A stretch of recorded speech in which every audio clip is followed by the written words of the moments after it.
प्लासी का युद्ध भारत के इतिहास का एक महत्वपूर्ण मोड़ था। इस युद्ध के बाद बंगाल में अंग्रेजी शासन की नींव पड़ी।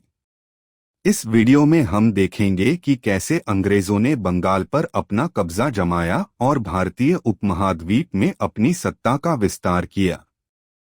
1757 एक ऐसा साल जब भारत के इतिहास में एक नया अध्याय लिखा गया। बंगाल की धरती पर लड़ा गया प्लासी का युद्ध ब्रिटिश ईस्ट इंडिया कंपनी और बंगाल के नवाब के बीच एक निर्णायक टकराव था, जिसने भारत के भविष्य को हमेशा के लिए बदल दिया। युद्ध के बाद का भारत। युद्ध के बाद बंगाल की तस्वीर पूरी तरह बदल गई। ब्रिटिशों का राज।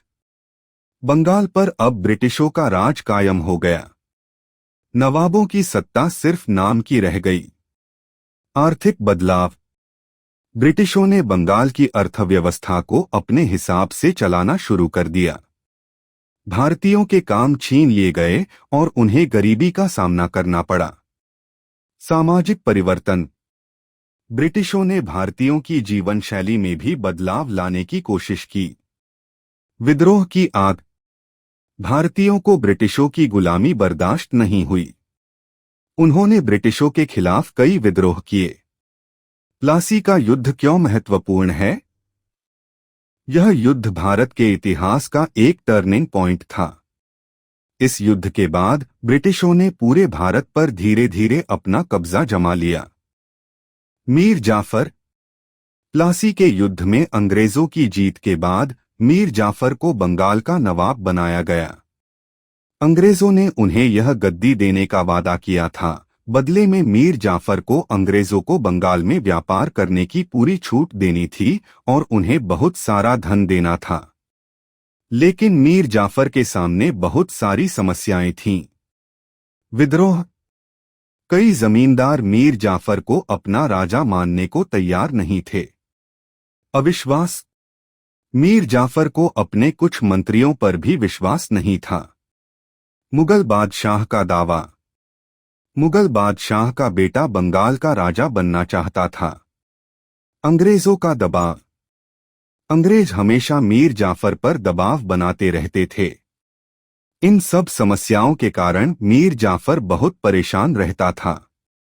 आखिरकार अंग्रेजों ने मीर जाफर को हटाकर उसके दामाद मीर कासिम को नवाब बना दिया।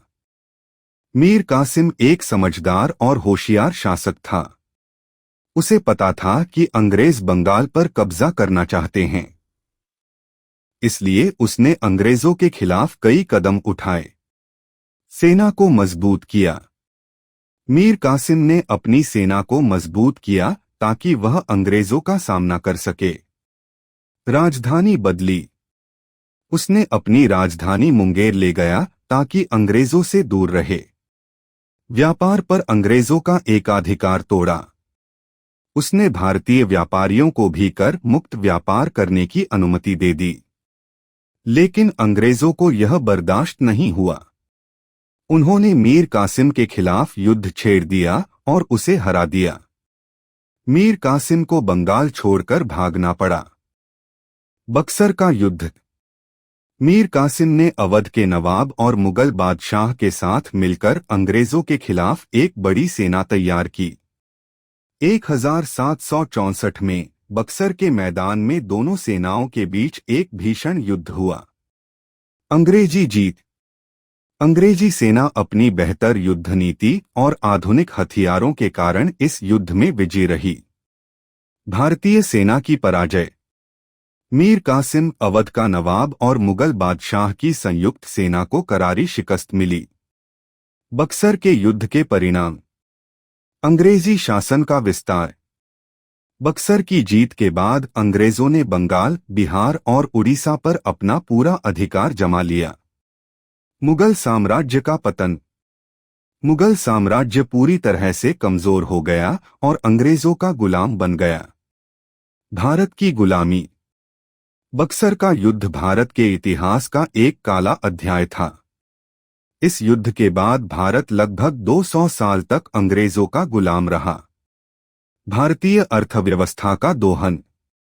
अंग्रेजों ने भारत के संसाधनों का बेरहमी से दोहन किया और भारतीय उद्योगों को नष्ट किया। बक्सर का युद्ध क्यों महत्वपूर्ण है? भारत के भाग्य का निर्धारण। बक्सर का युद्ध भारत के इतिहास का एक निर्णायक मोड़ था। इस युद्ध के परिणामस्वरूप भारत में अंग्रेजी शासन की नींव पड़ी। भारतीय स्वतंत्रता संग्राम का बीज। बक्सर के युद्ध ने भारतीयों में स्वतंत्रता की भावना को जगाया और भविष्य में भारतीय स्वतंत्रता संग्राम का बीज बोया। भारतीय अर्थव्यवस्था पर असर। अंग्रेजी शासन ने भारतीय अर्थव्यवस्था को तबाह कर दिया और भारत को एक गरीब देश बना दिया। इलाहाबाद की संधि 1765 में हुई। इस संधि के तहत बंगाल, बिहार और उड़ीसा, इन तीनों प्रांतों की दीवानी राजस्व वसूल करने का अधिकार अंग्रेजों को दे दी गई। नवाब। बंगाल का नवाब केवल नाम का शासक रह गया। वास्तविक शक्ति अंग्रेजों के हाथ में आ गई। मुगल बादशाह। मुगल बादशाह को पेंशन देकर उसे दिल्ली में रहने दिया गया और वह केवल एक नाम मात्र का शासक रह गया। द्वैध शासन। इलाहाबाद की संधि के बाद बंगाल में एक अजीब सी स्थिति पैदा हो गई जिसे द्वैध शासन कहा जाता है। इस व्यवस्था में नवाब राज्य का मालिक बना रहा, लेकिन प्रशासन का काम अंग्रेजों ने संभाल लिया। अंग्रेज राजस्व वसूल करते थे और सेना का नियंत्रण अपने हाथ में रखते थे। दोनों के बीच टकराव। इस व्यवस्था में नवाब और अंग्रेजों के बीच लगातार टकराव होता रहता था। द्वैध शासन की समस्याएं। अराजकता। इस व्यवस्था के कारण बंगाल में अराजकता फैल गई। भ्रष्टाचार। दोनों ही पक्षों में भ्रष्टाचार बढ़ गया। अर्थव्यवस्था का पतन। बंगाल की अर्थव्यवस्था बुरी तरह प्रभावित हुई। द्वैध शासन का अंत। यह व्यवस्था बहुत जल्द ही असफल हो गई और 1772 में अंग्रेजों ने बंगाल का प्रत्यक्ष शासन अपने हाथ में ले लिया। द्वैध शासन के परिणाम। अंग्रेजी शासन का मजबूतीकरण। द्वैध शासन के बाद अंग्रेजों ने भारत में अपनी पकड़ मजबूत कर ली। भारतीय अर्थव्यवस्था का पतन।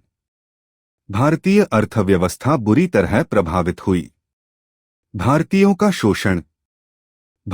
का शोषण बढ़ गया। बंगाल में अंग्रेजी शासन का विनाशकारी प्रभाव। बंगाल सोने की चिड़िया कहलाता था। इसकी धरती उपजाऊ थी, नदियां बहती थीं और लोग खुशहाल जीवन जीते थे। लेकिन अंग्रेजों के आगमन ने सब बदल दिया। अंग्रेजी शासन के अत्याचार। किसानों का शोषण। अंग्रेजों ने किसानों से अत्यधिक कर वसूला। किसानों के पास खाने के लिए तक नहीं बचता था।